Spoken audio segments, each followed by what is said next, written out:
हाय नमस्कारम। मेरा नाम है मेडिकल सेवेंस नहीं, मेरा नाम प्रशांत है। चैनल का नाम मेडिकल सेवेंस है। मैं वीडियो क्यों बना रहा हूँ? वीडियो मैं इसलिए बना रहा हूँ क्योंकि बहुत समय पहले मैंने एक वीडियो बनाया था, लैब्स वीडियो, पेपर अटैम्प्ट करते हुए। तो उसमें मेरे नंबर 600 प्लस आ गए। उसमें मेरे नंबर 600 प्लस क्या है, सब यही पूछ रहे हैं कि वो नंबर लाते कैसे हैं। ठीक है, मैसेज करके पूछते हैं तो मैं मैसेज करके जवाब दे देता हूँ। लेकिन मुझे क्या रियलाइज़ हुआ कि उनको जिसको भी जवाब देता हूँ उसको उस पर मतलब यकीन नहीं होता है। वो हर दूसरे सेकंड, दूसरे दिन किसी और से पूछता है। वो फिर मतलब अप्लाई किसी का नहीं करता है, अगला अगला अगला करके पूछता रहता है। तो इसमें क्या है ना कि तो मुझे ये समझ में आया कि 90% और 10% का रूल है कि भाई 10% करेंगे, 90 नहीं करेंगे। तो उसके लिए क्या है कि मैं एक वीडियो ही बना देता हूँ कि कैसे क्या सीन है, कैसे रिवीजन करना है। अभी टाइम अपने पास 3 महीने बचा है। ठीक है, 3 महीने अपने पास टाइम बचा है। तो रिवीजन सबसे इम्पोर्टेंट है। आपने क्या किया, कितने अच्छे किया, वो अब मैटर नहीं करता। अगर जो 3 महीने खींच गया, इसी से मैं एक्सलरेट कर गया ना, वो खेल कर देगा। और कैसे करना है वो खुद करोगे, पैनिक कर जाओगे। तो क्योंकि आपने नहीं किया तो आपको लगेगा कि ऐसे नहीं होता है, क्योंकि बहुत सारी मेंटल लिमिटेशंस होती हैं। तो उसका क्या सीन है बताता हूँ। देखो, फिजिक्स का रिवीजन कैसे करना है। देखो, मैंने ट्राई किया है और मैं बता देता हूँ आपको। जिसको लगे तो कर लेना, नहीं तो खैर सबका सिलेक्शन थोड़ी ना होता है। चलो छोड़ो। फिजिक्स में क्या करना है, रोज़ 40 क्वेश्चन आपको करने हैं। समझ रहे हो ना, 40 क्वेश्चन किसी भी, मतलब आज जैसे इलेक्ट्रोस्टैट के 40 किए, अगले दिन करंट के 40, अगले दिन मैग्नेटिज्म कैपेसिटर, ऐसे 40, केवल 40, इससे ज़्यादा नहीं मत करना है। ऐसे नहीं पूरे एक्सरसाइज लगा मारे, नहीं, केवल 40 क्वेश्चन करना है। इसका मतलब क्या है, करना क्यों है, मतलब फार्मूला रिकॉल करने के लिए। और केवल 20 दिन ये करोगे ना, ऐसे फिजिक्स चलती रहे 20 दिन ऐसे करोगे तो पूरे फिजिक्स के फॉर्मूले आएंगे। नहीं तो फिर क्या दिक्कत होगी, जब तुम्हारे टेस्ट होंगे उसमें आधे सिलेबस का टेस्ट आ रहा है, पूरे सिलेबस का टेस्ट आ रहा है, तो आप उस समय रिवाइज नहीं कर पाओगे और पैनिक कर जाओगे। फिर वो टेस्ट नहीं दोगे। और टेस्ट ना देना मतलब सबसे बड़ी गलती है, उसका तो सिलेक्शन छोड़ ही दो, वो तो होना ही नहीं है। तो टेस्ट नहीं दे रहा है मतलब कुछ नहीं, उसका होना ही नहीं है।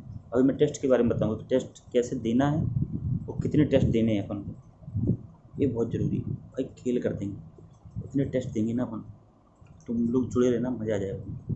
तो ये सीन है। तो जिसका हो गया 40 क्वेश्चन रोज, ठीक है। फॉर्मूला रिवाइज अकेले नहीं करना है, फॉर्मूला रिवाइज से नहीं होगा, उसको अप्लाई करना है 40 क्वेश्चन डेली अलग अलग। ठीक है, 20 दिन नहीं करोगे मज़ा आ जाएगा, तुम बताना। क्योंकि ये वीडियो बना दे रहा हूँ, ठीक है, ऐसे पर्सनल लेवल पर नहीं जाके बताऊँगा। और फिर यही फिजिकल केमिस्ट्री के क्या है, 20 क्वेश्चन करने हैं अलग अलग। ठीक है, इतने मुश्किल से 10 चैप्टर ही नहीं होंगे फिजिकल के, 10 दिन में निपट जाएंगे 20 20 20। ठीक है, ऐसे इनऑर्गेनिक, बड़े ध्यान से, इनऑर्गेनिक, ऑर्गेनिक और बायो, इनकी एनसीईआरटी बहुत, मतलब एक एक वर्ड याद होना चाहिए।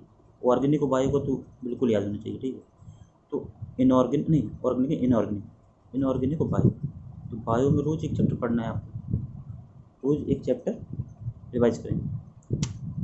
अगर उसका टाइम टाइम आप बच रहा है एक चैप्टर रिवाइज करने के बाद, तो उसकी डीपीवी कर लो।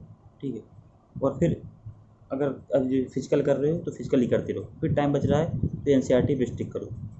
ठीक है, एनसीईआरटी के एक चैप्टर को इसी पढ़ने की कोशिश करो। पी ब्लॉक, ई ब्लॉक है, ऐसे लगता है कठिन चैप्टर है, एनसीईआरटी तुम 5 बार पढ़ोगे तो फिर क्वेश्चन बाहर से नहीं जाएगा ऐसे। ठीक है, और क्या सीन है, ऑर्गेनिक, ऑर्गेनिक कितने चैप्टर, मान लो 5 6 7 चैप्टर हैं ये, नाइट्रोजन फैमिली और ये सब हैं जितने भी चैप्टर हैं, कार्बोक्सिलिक एसिड वाले, एल्डिहाइड कीटोन। इसको एक एक दिन करके तुम एक हफ्ते में इनको रिवाइज कर लो। इसको रिवाइज करते रहो, फास्ट हो जाता है। 20 क्वेश्चन, इसी में 20 क्वेश्चन, उसको 40 क्वेश्चन कर रहा हूँ। ऐसा नहीं है कि उसी में करते रह जाओ, अगर टाइम बचे तो इनको करो। क्योंकि अभी तो तुम लोग, मुझे लग रहा है क्लास चल रही होगी, 1 2 क्लास होगी, और जब क्लास खत्म होगी तो बहुत टाइम बचेगा, फिर यही करना ही है सब। ठीक, ऐसा रिवीजन का सीन। ठीक है, फिर देखो मई में क्या करना है। मुझे लग रहा है मई तक जिनका कोर्स ख़त्म होना होगा उनका हो गया होगा, और जिनका नहीं होना होगा उनका तो अगस्त में भी नहीं होगा, और वो फिर से पोस्टपोन करा रहे होंगे पेपर। तो क्या है कि मई से एक पेपर कोशिश करो कि एक पेपर 2 दिन के अंतराल में या तो रोज़ एक पेपर देने की कोशिश करो पूरा मई में 30 पेपर देने हैं तुमको, ये टारगेट रखो अपना। बिना पेपर कुछ नहीं होगा यार, ये तो बात मान लो। ये मत सोचो कि मैं पूरा पढ़ लूँगा फिर रिवीजन फिर पेपर दूंगा, उससे कुछ नहीं हो रहा। वो पिछले साल भी किया था तुमने, इस साल भी कर रहे हो, ठीक। और जो नए बच्चे हैं जो अभी 12th में जा रहे हैं उनके लिए भी एक बात है कि वो पूछते हैं, उनको तो पता नहीं बुक का ही चस्का लगा रहता है। तो 11th में नए जाते हैं और 12th में नए जाते हैं, उनको लगता है कोई नई बुक बता दो भाई साहब, उसी से सिलेक्शन हो रहा है। नहीं, ये NCERT ले लो, ठीक है। कुछ तो ऐसे होते चमत्कारी भी NCERT नहीं लेते 2 साल, फिर ड्रॉपर में NCERT लेते हैं।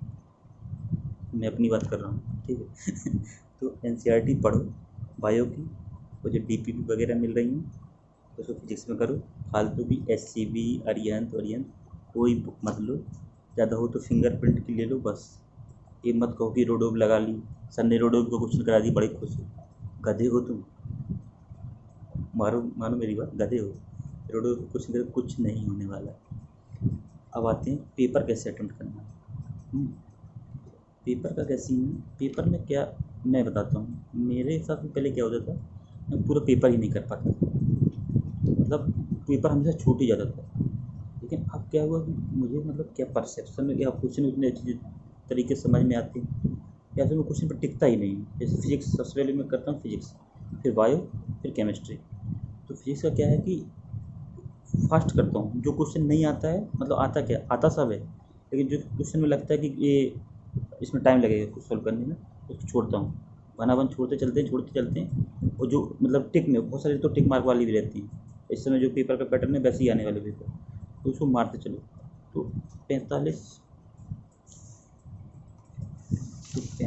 मिनट और 1 घंटे के अंतराल में मेरा हो जाता है एक का पेपर पूरे एक बार देख लिया जाता है। और कम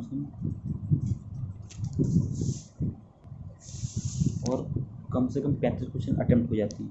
बचते हैं कितने, 10 क्वेश्चन जो नहीं आते रहते हैं, मतलब बेसिकली ये फर्स्ट अटेम्प्ट में नहीं आती। फिर चलते अपन बायो की तरफ। बायो तो निकलती 85 क्वेश्चन हो जाते हैं, और बहुत जल्दी हो जाते हैं, 30 से 40 मिनट में मुश्किल से। और फिर केमिस्ट्री भी करते हैं। फिर लास्ट में बचता कितना है, मुश्किल से कितना 40 मिनट बचता है। वो 10 क्वेश्चन फिजिक्स के और 2-4 क्वेश्चन मतलब बायो के, 1-2 और 1-2 केमिस्ट्री के, ऐसे बचते हैं। अब उस 40 मिनट में तुम कितनी माथापच्ची कर लो, उन क्वेश्चन को करो, वो बन जाएंगे। ऐसा नहीं है वो आते नहीं है, फार्मूला तुम पढ़े रहोगे तो बन जाएंगे, उनको सॉल्व करना रहता है।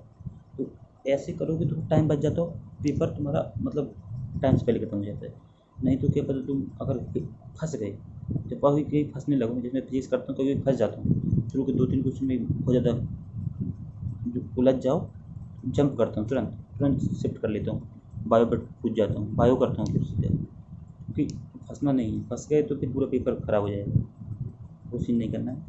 तो ये है। अभी मैं आपको लैब वीडियो दिखाऊंगा पेपर सॉल्व करने का, आज का ये यूनिट टेस्ट 15 का मैं दिखाऊंगा कितनी जल्दी मैं भागता हूँ, टाइम कितनी जल्दी बचता है, वो सीन रहेगा। देखते हैं अभी कितने नंबर आते हैं। इतना ज्ञान तो दे दिए मैंने, बहुत पहले आए थे 600 नंबर। अभी लाइव दिखाते हैं, ठीक है। तो सही है ना ये सब, तो इतना बता दिया है, जिसको समझ में आ गया होगा, जो नए लड़के उनको नई किताब मत लेना यार तुम, ठीक है। क्योंकि तुमको ये समझना चाहिए कि इसके एक इक्वेशन है। सिलेक्शन का क्या है ना, जितने कम रिसोर्स रखोगे उतने ज़्यादा चांस रहेगा सिलेक्शन का।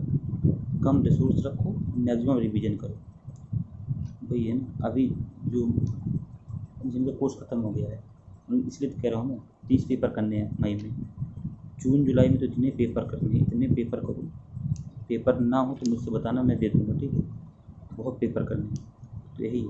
अब आप देखेंगे लैब्स वीडियो, फिर मैं लैब्स वीडियो के बाद आपसे मिलता हूँ, ठीक है। अभी देखो 1 घंटा 30 मिनट बचा है और फिजिक्स और बायो लगभग कंप्लीट हो चुकी है, और केमिस्ट्री करने में लगभग 30 से 40 मिनट लगेगा, और कम से कम 8-10 क्वेश्चन छूटे हैं। किसके? जैसे कहा था ना मैंने कि मतलब जो क्वेश्चन नहीं आते उसको छोड़ते चलो। अब इतना टाइम बचा है तो आप कर सकते हैं। आप पहले ही उसमें फंस गए तो पैनिक कर जाओगे, इसलिए टाइम को देखना पड़ता है। अब 1 आवर 30 मिनट है और 40 मिनट में हो जाएगा, तो कम से कम 40 मिनट बचेंगे उस 8 क्वेश्चन करने के लिए, जिसमें आपको मतलब किसी भी तरह के क्वेश्चन मिल सकते हैं, तो उसको आप कर सकते हैं, ठीक है। अब देखो मेरा पेपर कंप्लीट हो चुका है। मैं लाइव वीडियो तो नहीं बना पाया क्योंकि काफ़ी डिस्टर्बिंग था वो। तो दो क्वेश्चन छोड़ दिया हूँ फिजिक्स का, बन ही नहीं मतलब टिपिकल है थोड़ा, समझ नहीं आ रहा है अभी। एक ए और एक ए बाद में देखते हैं। अभी ये भी छूट आएगी नहीं तो मार्क है, ठीक है।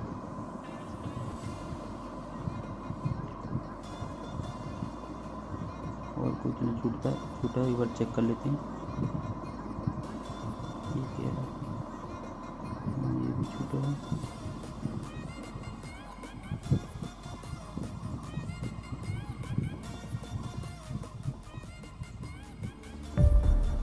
मोस्टली हो चुके हैं क्वेश्चन, तो बस तैयार रहिए बेइज्जती देखने के लिए, क्योंकि 2-3 क्वेश्चन छोड़ दिए हूँ, 3 या 4 शायद।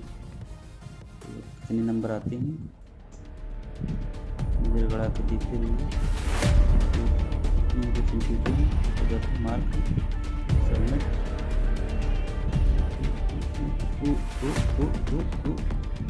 तो बेइज्जती नहीं हुई तो जो कहा है फॉलो कर लेना, ठीक है। इतनी ज़्यादा बेइज्जती नहीं हुई। 8 गलत हो गए, 4 छोड़ दिए हैं। केमिस्ट्री में कौन, बायोलॉजी ठीक है 350, केमिस्ट्री 152, फिजिक्स 162। यार फिजिक्स में छोड़ने में फ़ायदा कैसे हो गया? मतलब अगर अटैम्प्ट कर देते तो गलत हो जाता तो नेगेटिव भी चल जाते इसका, इसलिए ना आए तो छोड़ देना चाहिए। ये भी एक सीखने वाली बात है। चलिए